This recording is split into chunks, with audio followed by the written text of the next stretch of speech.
Hey guys, I am cinema man here. और आज मैं आपसे पूछना चाहता हूँ सिर्फ एक सवाल कि आपने आखिरी बार थिएटर्स में कब एक लंच बॉक्स जैसी, लापता लेडीज जैसी, प्रिजनर्स जैसी फिल्म देखी थी? कब आपने एक ऐसी फिल्म देखी थी जिसका बजट 300 से 500 करोड़ ना हो, जो एक इंडी फिल्म ना हो और एक नॉन फ्रेंचाइजी फिल्म हो? कब आपने एक ऐसी फिल्म देखी थी थिएटर्स में जाके जो like pure relatable adult drama हो, क्रिएटिव हो और बहुत ज्यादा इनोवेटिव फिल्म हो in the field of film making? कब देखी थी?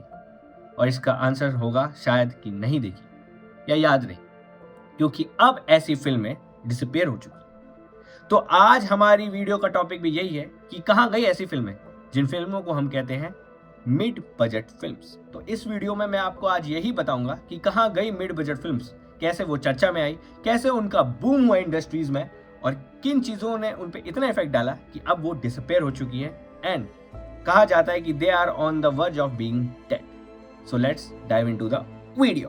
तो सबसे पहले मिड बजट फिल्म्स है क्या? मिड बजट फिल्म्स अपने नाम की तरह मिड बजट की होती है, मतलब ना ज्यादा कम इनका बजट होता है ना ज्यादा ज्यादा होता है, ना ये 2-5 करोड़ की होती है और ना ये 600-700-800 करोड़ की होती है, ये बीच में आती है। और इनका बजट होता है around 30 to 50 crore in Indian rupees, और अगर बाहर के देशों में मतलब हॉलीवुड में देखा जाए तो अराउंड आप कह सकते हो 5 to 15 मिलियन, इतना इनका बजट होता है। मैं आपको बताऊं तो ये कोई चीप इंडी फिल्म्स नहीं होती हैं टाइट बजट पे जो बनती है, पर ये कोई जाइंट ब्लॉकबस्टर या मनी मेकिंग के लिए बनाई गई फिल्म्स भी नहीं होती। अगर मैं आपको मिड बजट एक फिल्म्स के थोड़े एग्जांपल दूं तो वो है lunch box, gone girl, prisoners, लापता लेडीज, मुंजिया। इन टाइप की मूवीज को हम कहते हैं मिड बजट फिल्म्स।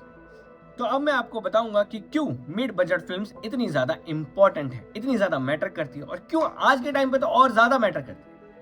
रीजन ये है कि अल्टीमेटली जो मिड बजट फिल्म्स होती हैं वो मनी मेकिंग के लिए नहीं बनाई जाती, मतलब पैसे कमाने के लिए नहीं बनाई जाती, और मनी लॉन्ड्रिंग के लिए नहीं बनाई जाती, मतलब पैसे घुमाने के लिए नहीं बनाई जाती, जिसको हम ब्लैक मनी भी कहते हैं। और ये बनाई जाती सिर्फ एक रीजन की वजह से, और वो है for the love toward the art of film making and providing good cinema to the audiences. And yes, ये मूवीज अलाउ करती है किसी भी डायरेक्टर को to follow his her vision and to take creative risk without the pressure of making the film a million billion dollar earning movie। और जब वो इस प्रेशर से रिलीफ हो जाते हैं कि उनको मूवी को ऐसा बनाना हो, इतने करोड़ कमाने हैं, तब वो अपने हिसाब से मूवी बनाते हैं जो उनकी एक यूनिक इंडिविजुअलिटी और यूनिक विजन को मूवी में दिखाता है, और इससे मूवी लोगों में कनेक्ट करती है, कुछ नया भी देखने को मिलता है लोगों को, और अगर मूवी हिट हो जाए तो वो जो हिट वाला और कमर्शियल सक्सेस वाला फैक्टर है वो भी कंप्लीट हो जाता है। तो the audience is happy and the director is also happy. And बहुत सारे डायरेक्टरों ने सिर्फ मिड बजट फिल्म्स बना के ही अपना करियर बनाया है, like David Fincher and many मोर।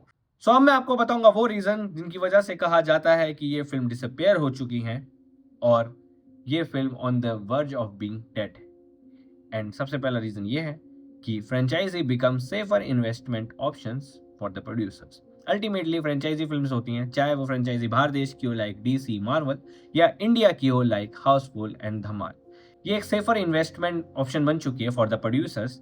और जब भी वो ऐसी फिल्मों पे पैसा लगाते हैं तो उनको गारंटी होता है कि उनको अपना जो भी उन्होंने अमाउंट इन्वेस्ट किया है वो मिल जाएगा, उसके साथ थोड़ा बहुत प्रॉफिट भी मिल जाएगा। और अल्टीमेटली अगर फिल्म बाय चांस चल जाती है, थोड़ी बहुत हिट हो जाती है, तो उन्हें अच्छा खासा प्रॉफिट भी मिल जाएगा। और ये भी एक चीज़ है कि फ्रेंचाइजी फिल्म जो होती हैं वो लेस फाइनेंशियल रिस्क कैरी करती है देन ओरिजिनल स्टोरी, और इसी चक्कर में जो प्रोड्यूसर्स होते हैं वो फ्रेंचाइजी फिल्म पे पैसा ज्यादा लगाते हैं, चाहे उनकी स्टोरी कचरा हो, चाहे ऑडियंस का रिव्यू उस मूवी के लिए सबसे गंदा और गालियों भरा हो, तभी वो पैसा लगाते हैं for the money making and profit.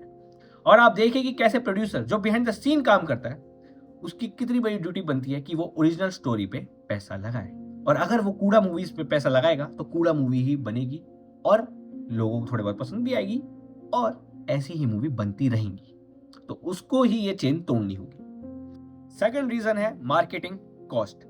Ultimately आप एक मूवी को बना लोगे 30 से 50 करोड़ में, लेकिन जब उसको मार्केट करोगे तो उसमें आपको और देने पड़ेंगे 30 से 50 करोड़, और ऐसी ही फिल्म की कीमत हो जाएगी अराउंड 80 to 100 करोड़, जो ऑब्वियसली बजट के बहुत ऊपर चला जाएगा, और अगर मूवी बिल्कुल नहीं चली तो आपका दिवाला निकल जाएगा।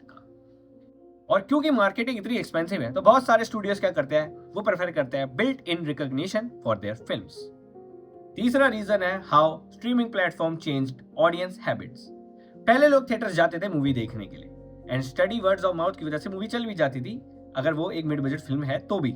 लेकिन अब जब से स्ट्रीमिंग प्लेटफॉर्म आए हैं like Netflix and Jio Hotstar, उसके बाद ये हुआ है कि ऑडियंस मूवी के बारे में सुनती है, ट्रेलर देखती है, उनको अच्छा लगता है तो वो थिएटर्स नहीं जाती, बल्कि सोचती है कि जब ये स्ट्रीमिंग प्लेटफॉर्म पे आएगी तब मैं इसको देख लूंगा।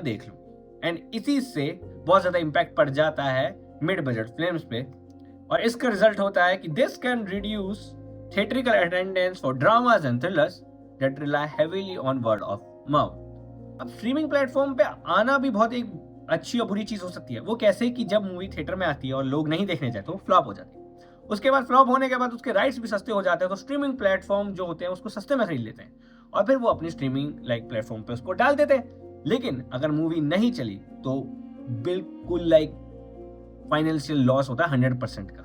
वो तो स्टार्टिंग से हो जाता है, लेकिन राइट्स लेने के बाद भी अगर वो थोड़ा भी कमाई नहीं कर पाई है ना, क्योंकि वैसे ही सस्ते राइट्स में गई, क्या पता वो अपनी जो उसका बजट है उससे भी सस्ते राइट्स में स्ट्रीमिंग प्लेटफॉर्म ने उसे खरीदा हो, और अगर डलने के बाद भी वो कुछ रेवेन्यू जनरेट नहीं कर पाई तो कितना बड़ा लॉस है आप सोचिए। हाँ, अगर हिट हो गई वर्ड ऑफ माउथ की वजह से और लाइक सोशल मीडिया एवरीथिंग की वजह से तो बहुत अच्छी बात है, फिर तो मजा आ जाएगा, क्योंकि फिर वो कहीं ना कहीं थोड़ा बहुत प्रॉफिट जनरेट कर लेगी। लेकिन ज्यादातर चांसेस में ये होता है कि मूवी, मैंने देखा है कि स्ट्रीमिंग प्लेटफॉर्म पे आने के बाद ही हिट होती है, ये बिल्कुल भी नहीं होती है। और सिंपल इसका जो इफेक्ट होता है वो पड़ता है कि फिर प्रोड्यूसर रिस्क लेना ही छोड़ देते हैं ओरिजिनल स्टोरी पे पैसा लगाने का। अब चौथा रीजन है global box office. International market आजकल बहुत ज्यादा इंपॉर्टेंट बन चुके हैं, और जब से लाइक ग्लोबलाइजेशन और इंटरनेट आया तब से बहुत ज्यादा। तो अब क्या होता है, जो भी like large scale action films होती है, स्पेक्टिकल फिल्म्स होती है, heavy VFX and established franchise की जो फिल्म होती है, वो आराम से लैंग्वेज बैरियर को क्रॉस कर लेती है, प्रॉफिट बनाती है, और प्रोड्यूसर भी फिर उस पर बार बार अपना पैसा लगाते हैं, और वो आराम से डिफीट कर देती है डायलॉग ड्रिवन ड्रामास को, क्योंकि वो ज्यादा इंटरेस्टिंग होती है, एस्टैब्लिश होती है, और कन्विंस कर लेती है लोगों को कि वो उस फिल्म को आके देखें। पर पता है हमने क्या खोया है, व्हाट वी लॉस्ट। हमने बहुत सारे ऐसे जॉनर खो दिए जो एक समय में बहुत ज्यादा लाइक डिमांड में थे और बहुत एक अपनी यूनिक इंडिविजुअलिटी होल्ड करते हैं, like crime mystery, romantic dramas, court room dramas, political dramas. ये सारे जॉनर हमने खो दिए, और इसी के साथ हमने खो दी movies like Insider, Zodiac, Lunchbox, Rajneeti and etcetera. इसे मैं ही नहीं कर रहा, बहुत बड़े बड़े directors like David Fincher and Martin Scorsese ने भी इस पे अपनी टिप्पणी की है, डिस्कस किया है, अपने लाइक इस पे ओपिनियन दी है। तो अब आपके मन में एक डाउट आ रहा होगा कि क्या स्ट्रीमिंग प्लेटफॉर्म्स विलन है? तो मैं कहूंगा नहीं। जैसे सिक्के के दो पहलू होते हैं, वैसे ही दो पहलू स्ट्रीमिंग प्लेटफॉर्म के भी।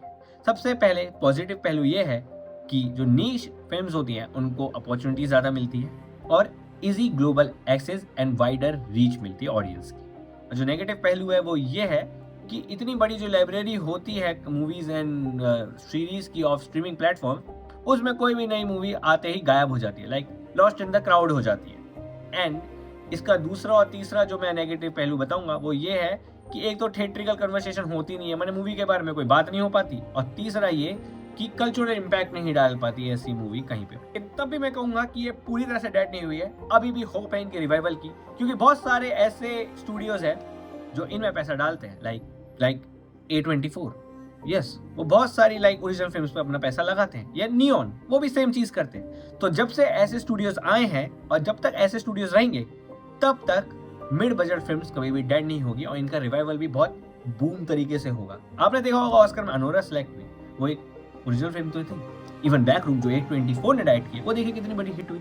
ऑब्सेशन भी 2 यूट्यूबर्स ने बनाई, वो भी देखिए कितनी बड़ी हिट हुई। तो यही इम्पैक्ट है इन न्यू स्टूडियो हाउसेस का, जो ओरिजिनल स्टोरी पे अपना पैसा लगाने को। तो एज एन ऑडियंस हम कैसे सेव कर सकते हैं मिड बजट सिनेमा?